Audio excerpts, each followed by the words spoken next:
এখনই সন্ধ্যে 7:30টার মতন বাজে। রাত্রিরে না তেমন কোনো খাবার ছিল না। মিনু এই ভেজিটেবলসগুলো কেটে দিয়ে গেছিলো, সবজিগুলো এইভাবেই কেটেছিল, অ্যাকচুয়ালি আমিই বলেছিলাম।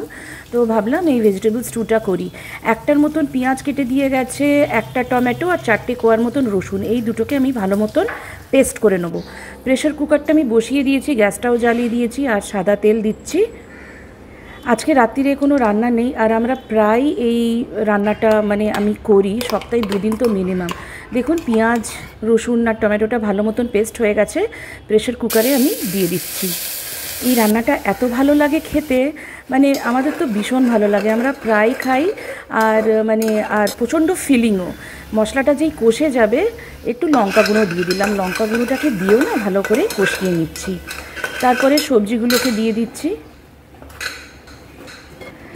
সবজিগুলোকে দিয়ে একটু ভালো করে ভাজা ভাজা করে নেবো। আর তেল প্রথমে না আমি ভীষণ কম দিয়েছিলাম, তেলটা আমি বেশি ইউজ করিনি।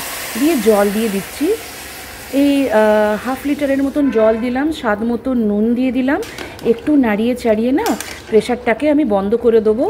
হ্যাঁ, প্রেশারটা বন্ধ করার আগে দুটোর আলু দিয়ে দিয়েছিলাম, আর দুটোর মতন সিটি দেবো সিম করে। দুটোর মতন সিটি হয়ে গেছে, প্রেশারটাকে আমি এখন খুলে দিচ্ছি দেখুন। আর গ্যাসটাকে না আমি জ্বালিয়ে দিয়েছি যাতে ঝোলটা ভালো মতন ফোটে। আর সেদ্ধ আলুগুলোকে আমি আলাদা করে ফার্স্টে তুলে নিচ্ছি। এই রান্নাটা আমি আমার শ্বশুরবাড়ির থেকেই শিখেছি, আমার ভীষণ ভালো লাগে, এই জন্য প্রায় করি। আলুটাকে এইভাবে আমি গ্রেট করে নিচ্ছি। আলুটা মানে গ্রেট করলে কি ঝোলটা একটু গাঢ় হয়ে যাবে, তাহলে না আরও বেশি ভালো লাগবে খেতে।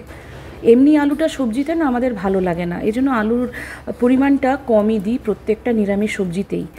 আলুগুলো এইভাবে আমি গ্রেট করে নিচ্ছি। আর এই রেসিপিটা খুবই চটজলদি হয়ে যায়, এই জন্য আমি প্রায় এই রেসিপিটা করি, আর খেতেও ভীষণ টেস্ট হয়। একটু নাড়িয়ে দিচ্ছি আলুগুলোকে দিয়ে দিয়ে একটার মতন চিজ কিউব আমি দিয়ে দিলাম। চিজ কিউবটাকে দিয়েও এটাকে আমি ভালো মতন ফোটাবো যাতে চিজটা ভালো মতন গলে যায়, মেল্ট হয়ে যায়। তারপরে একটু চিলি ফ্লেক্স দিয়ে দিলাম, একটু অরিগ্যানো দিয়ে দিলাম। অনেকটা সবজি, এই জন্য অল্প করে চিলি ফ্লেক্স দিয়েছি। গোলমরিচটা আমার ফুরিয়ে গেছিলো, আনাতে ভুলে গেছিলাম। গোলমরিচটাও এর মধ্যে দিলে ভীষণ ভালো লাগে। আপনারা একটু গোলমরিচ যদি করেন তাহলে গোলমরিচটা দেবেন। এটাকে আমি ভালো মতন ফুটিয়ে নিচ্ছি, আমার রেসিপিটা অলরেডি হয়ে গেছে। ব্যাস এটাকে আমি 5 মিনিটের জন্য ভালো মতন ফোটাবো।